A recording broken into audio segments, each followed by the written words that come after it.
एक मुलाकात ऐसी शख्सियतों के साथ जिन्होंने दिया है अपने जीवन को एक नया मुकाम। रूबरू कराएंगे ऐसी कुछ हस्तियों के साथ एक खास शख्सियत के साथ मुलाकात जयदेव पटेल के साथ नंबर 1 इंडिया न्यूज पर। नमस्कार व्यूअर्स, मैं जयदेव पटेल और आप देख रहे हैं नंबर 1 इंडिया न्यूज। आपका एक बार फिर स्वागत है एक खास शख्सियत के साथ मुलाकात प्रोग्राम में।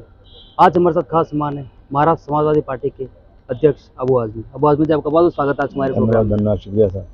अबू आजमी जी, आपसे मेरा पहला सवाल है कि आपको ऐसा क्यों लगता है कि महाराष्ट्र सरकार पर्टिकुलर एक समुदाय को टारगेट रही है और इससे माहौल बिगाड़ने का काम कर रही है?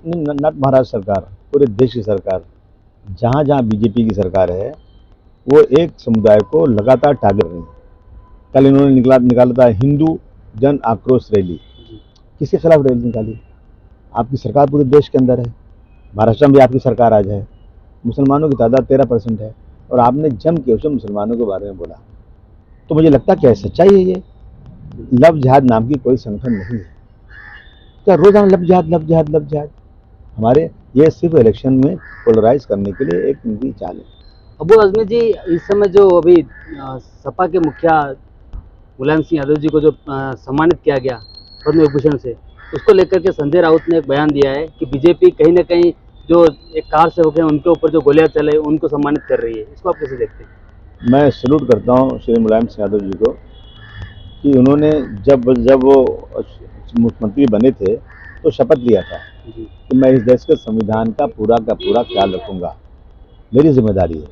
मैं संजय राउत जी से पूछूं कि अगर चाहे उस जगह पर मस्जिद की जगह मंदिर होती और मुसलमान उसको तोड़ने जाता और आपके मालिक जो है बड़े, जिनकी आप तारीफ कर रहे हैं, बाला साहब ठाकरे साहब, वो मुख्यमंत्री होते या प्राइम मिनिस्टर, तो क्या वो मंदिर तोड़ने देते? कहते नहीं भाई ठीक है, तोड़ने दो। ये उसका जवाब मुझे दे दें टीवी पे आकर कि हाँ, मंदिर को तोड़ने मुसलमान आता और आप तोड़ने देते। मैं समझता हूँ कि हिंदू धर्म के लोगों को इस बात का गर्व होना चाहिए कि एक मुलायम सिंह यादव रिलीजियस आदमी होते हुए जो रोजाना सुबह हनुमान की पूजा करते और उनको रोए, वो उनको दुख हुआ कि मैंने गोली चलाई। गोली चलाना अच्छा नहीं लगता किसी को, परंतु बिना कोर्ट के ऑर्डर के एक छोटी सी दुकान, छोटा सा बाकड़ा भी अगर कोई कोर्ट में है, स्टेटस को मेंटेन होता है। और यहाँ तो इतनी बड़ी मस्जिद जिसका मुकदमा चल रहा है ज़माने से, बिना किसी परमिशन के तोड़ दिया। और अभी जब जजमेंट हुआ इसका तो chief justice of supreme court ने कहा कि 6 दिसंबर को बाबरी मस्जिद को डिमोलिशन करना एक क्रिमिनल एक्टिविटी थी। तो एक मुख्यमंत्री हो और क्रिमिनल एक्टिविटी को देखता रहे, मैं समझता हूँ ये तो गुनाह है, ये तो तारीफ होना चाहिए उनकी। और कहते हैं बाला साहब ठाकरे को भारत रत्न मिलना चाहिए। आप श्री कृष्णा कमीशन की रिपोर्ट पढ़ लीजिए, कौन जिम्मेदार था।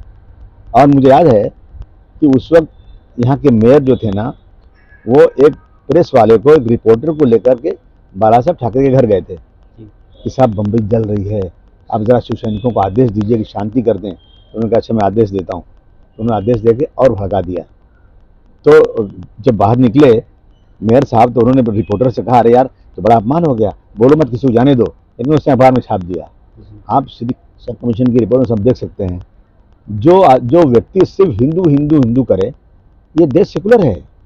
इस देश के अंदर हिंदू, मुस्लिम, सिख, ईसाई, पारसी सबको बराबर का हक मिला हुआ है। जो आदमी एक कौम को टारगेट करे हमेशा, कभी उठाओ लुंगी बजाओ पुंगी, इस तरह की बातें करे, नफरत करे, तो आप उसको कहेंगे उनको जो भारत रत्न मिलना चाहिए और मुलायम सिंह को नहीं मिलना चाहिए? ये जनता फैसला करे क्या है? जी, अबू आजमी जी, इस समय देश में एक चर्चित विषय चल रहा है बीबीसी की डॉक्यूमेंट्री। इसको लेकर के महाराष्ट्र सरकार ने कहा है कि हमने पुलिस को इन्फॉर्म कर दिया है और अगर लॉ एंड स्थिति की अगर मान लो कोई डिस्टर्ब होती है तो फिर हम अपने हिसाब से देख लेंगे। इसको आप कैसे देखते हैं? देखिए, लगता है कि देश में कानून खत्म हो चुका है।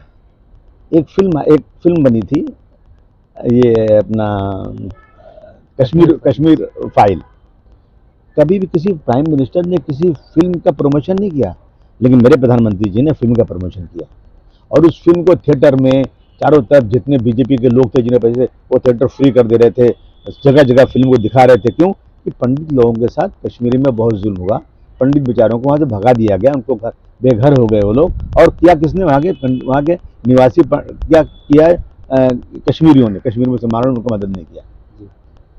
लेकिन जब मैं मेरे पास एक आरटीआई आई और एक हिंदू भाई ने आरटीआई निकाली थी, उस आरटीआई में लिखा है कि मिलिटेंसी जब से कश्मीर में शुरू हुई 30 सालों से, मैं आरटीआई आपको दे दूंगा, 30 सालों से उसमें तकरीबन 17 से 1800 कुछ लिखा हुआ है, इतने लोग शहीद हुए। उसमें सिर्फ 89 पंडित हैं। 1700-1800 लोगों में कितने पंडित हैं? 89 जो शहीद हुए। उसके साथ हमें दुख है इस बात का। लेकिन मुसलमान, बाकी सब मुसलमान शहीद हुए। और आप देखा रहे मुसलमानों की जाति से हुआ। आप ये नफरत फैला रहे हो। आपकी सरकार थी, आपके पंडितों को सच जुर्म हो तो आपने क्यों नहीं कार्रवाई किया, क्यों उनको जाने दिया? आज भी पंडितों को वहां बसा नहीं रहे हैं, सिर्फ इसलिए कि मुस्लिम हिंदू का एक इशू मिलता है। वो फिल्म चली, जो लोग जाते थे फिल्म देखने, उनका खून खोल जाता था, तलवार से निकल के मारते थे और चारों तरफ जो है लॉ एंड ऑर्डर की सिचुएशन खराब हो रही थी। उसको प्रमोट किया जा रहा है। कल जन आक्रोश रैली निकली, परमिशन था कि नहीं था नहीं मालूम, अगर नहीं था उसमें क्या मुसलमानों ने अब लैंड जहाज शुरू कर दिया। मतलब करें एक ही एरिया में मरोल में 50 कब्रिस्तान मुसलमानों की, पूरे बॉम्बे में 66 कब्रिस्तान मुसलमानों को मिली है, जो धर्म के मुताबिक है। और हिंदू भाइयों के बीच में ऐसी बातें करके एक नफरत फैलाई जा रही है। मुसलमान लव जिहाद, अगर लव जिहाद है तो इंक्वायरी करो, एक जुडिशियल इंक्वायरी बिठा दो, पता लगा लो, दूध पानी के पानी हो जाएगा। कुछ नहीं है, ये सिर्फ नफरत फैलाने की बात है। अब जो है बीबीसी की वो आई है, वो किसने बनाया? बीबीसी ने बनाया। आप जब आप जो है ये कश्मीर फाइल को अलाउ करते हो, जन आक्रोश रैली निकलती है, उसको कुछ बोलते नहीं हो, इस तरह की चीजें कर रहे हो, तो फिर ये चलने तो उसको भी क्या फर्क पड़ता है आपको? लेकिन इससे लॉ एंड ऑर्डर खराब होगा और उससे लॉ एंड ऑर्डर खराब हो रहा है। क्या मतलब इसका कहने का है? अगरचे ये जो है डॉक्यूमेंट्री गलत है, उसमें बैन लगाओ और मुकदमा करो उसके ऊपर। हमारे प्रधानमंत्री जी बहुत पावरफुल आदमी है, पूरी दुनिया में उनका नाम है, और उसमें बैन लगा सकते हैं। लेकिन सच को आज क्या है, देखने दीजिए ना, क्यों डरते हैं? देखने दीजिए लोगों को क्या है इसके अंदर। जहाँ भी फाइल देखी जा सकती है तो ये सब देखने दीजिए। अब जी आपसे मेरा एक आखिरी सवाल है कि उत्तर प्रदेश के मुख्यमंत्री योगी आदित्यनाथ राजस्थान के दौरे पर थे, उन्होंने एक कार्यक्रम में कहा कि कहीं की सनातन जो धर्म है वो राष्ट्रीय धर्म है, इसको आप कैसे देखते हैं? देखिए ऐसा है ना कि वो ये जिससे प्रोवाइजेशन करते हैं, धर्म सबका अपना अपना है, अपने अपने धर्म पर सबको चलने की पूरी छूट होना चाहिए, जो छूट है संविधान के मुताबिक। और जिसको धर्म चेंज करना है 18 साल की उम्र के बाद, आज़ाद है देश, पूरी दुनिया जैसे चलती है वैसे, पूरी दुनिया वैसे चलना चाहिए। हमारा देश क्या अलग चलेगा क्या? जिसकी जो मर्जी। कितने मुसलमान हिंदू हो गए, मेरे पास चिट्ठी है अभी एक आपने रिज्यू भी देखा, वो हिंदू हो गया। अभी हमारे यहाँ जो है मेरे पास लिस्ट पूरी है कि ये मुसलमान हिंदू हो गए, हिंदू मुसलमान हो गए। तो ये तो लोगों की मर्जी के ऊपर है, आज़ादी है। कानून बनाना तो बनाइए और बना के देखिए कि कितनी लड़कियां, मुस्लिम लड़कियों ने हिंदू शादी किया और हिंदू लड़कियों ने मुस्लिम शादी किया। जुडिशियल इंक्वायरी बिठाइए और उस पर कार्रवाई करना कीजिए। जबरदस्ती अगर कहीं हो रही है ना तो मुसलमानों के साथ हो रही है, समझे आपने? अभी एक मामला था अमरावती के पास का, एक लड़की थी बीएससी पढ़ी लिखी, लड़का मुस्लिम था 9th क्लास का, और दोनों में 5 साल की मोहब्बत थी।